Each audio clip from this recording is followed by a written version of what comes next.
You know what I don't seem to understand is how there's successful, beautiful, amazing women still single out there. I recently went to an international women's conference and I met some of the most amazing, beautiful, extremely successful women, and they were all single. And then they asked me, like, what do you do? And I'm like, oh, I'm a dating coach. And they're like, oh my God, I need you in my life. And I'm like, yeah, I hear that all the time. I get curious and I'm like, well, what are you looking for? And then they proceed to give me like the most basic, bare minimum qualities that they are looking for in a man. And I'm like, how is it possible that you haven't found this?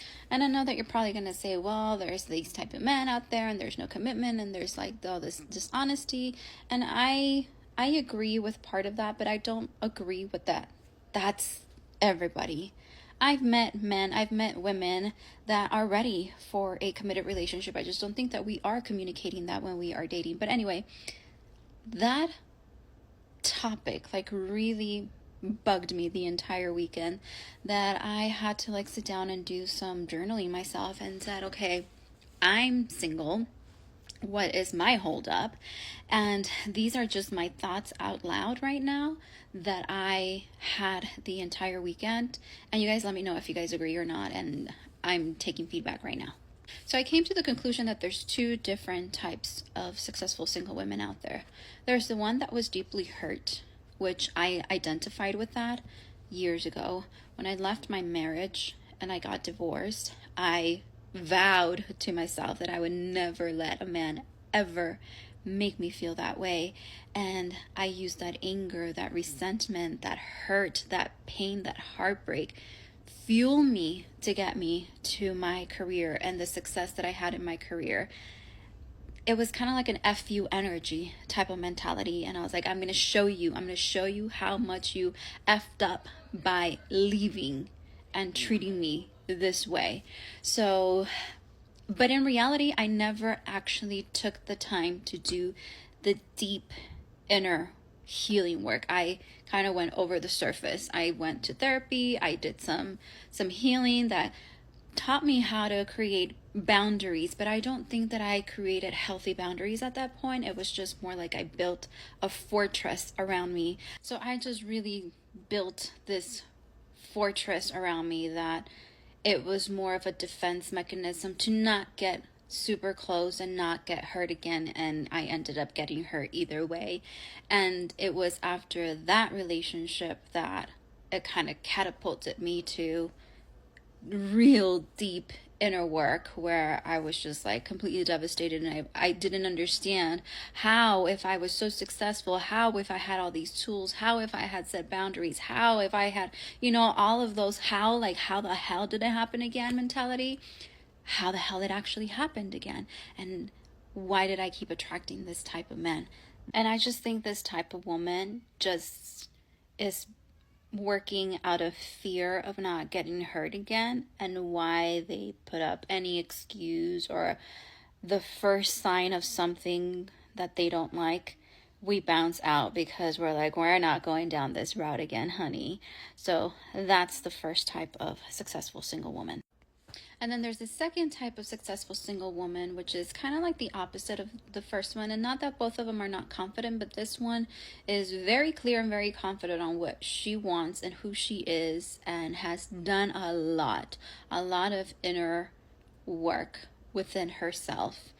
And this is the type of woman that I can kind of see myself more like her now, to where we know what we want, we know where we're heading, and it's not that we don't need a man or anything like that. We don't have that type of mentality. It's that we are truly choosing to be single at this point because we are extremely happy and comfortable with who we are in this moment, and we're really not closed off to the idea of a relationship, but we're just okay if it comes and okay if it doesn't.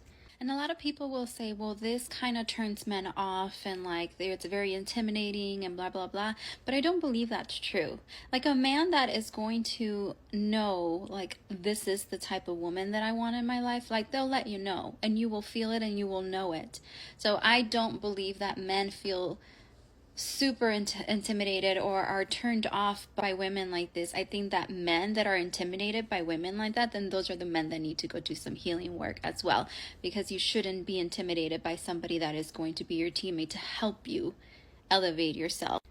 But anyway, the second type of woman has so much clarity, at least how I see it now, or in my healing journey now, and things that I've learned as I have coached many successful single women, and things that I have evolved and I have grown with these women, is that I understand that what my value is. First of all, I understand what my worth is. And if you've coached with me before, like, we've talked a lot about values and beliefs and like working on those and how to like affirm yourself those values and beliefs and how to live by them every day.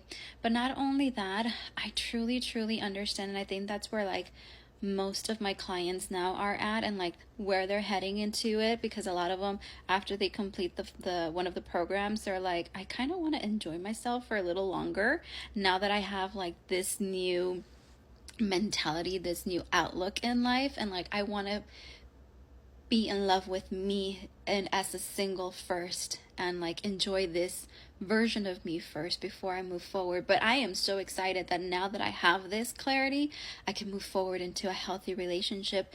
What we all seem to understand now is that those expectations, those like boundaries, whatever you want to call them, that we are setting for our potential partner, we understand that we have to have that for ourselves first before we can like demand anything from somebody else. And I just want to clarify, I'm not trying to say like that the first woman hasn't done healing work and isn't completely healed.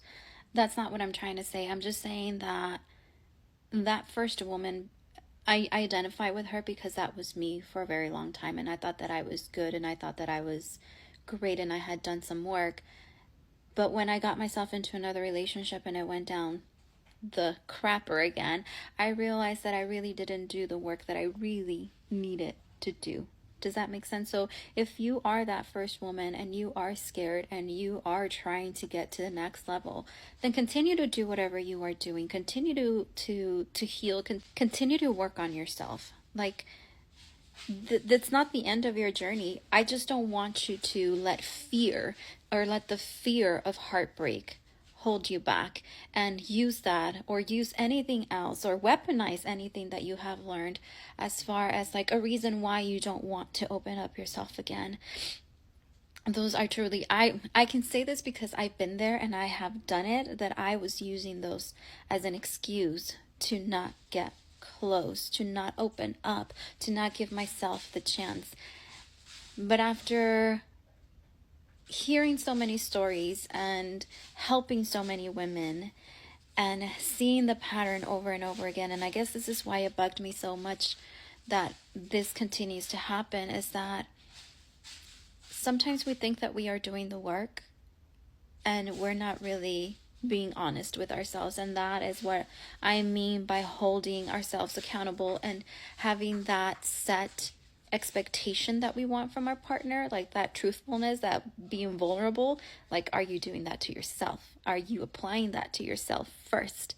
So I'm going to leave you with this one, because I have always said this is the best dating advice that I have ever heard, and mainly because this is how I live my life now.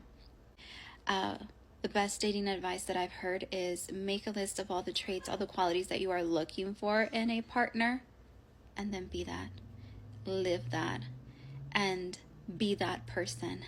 So you guys let me know in the comments, because this is just me rambling. This is me just thinking out loud. What do you guys think? Like, do you agree? Do you not agree? And in reality, I'm just taking it based off my experiences and what I have seen with my clients. But I'm curious to hear what you guys think. Leave it in the comments. And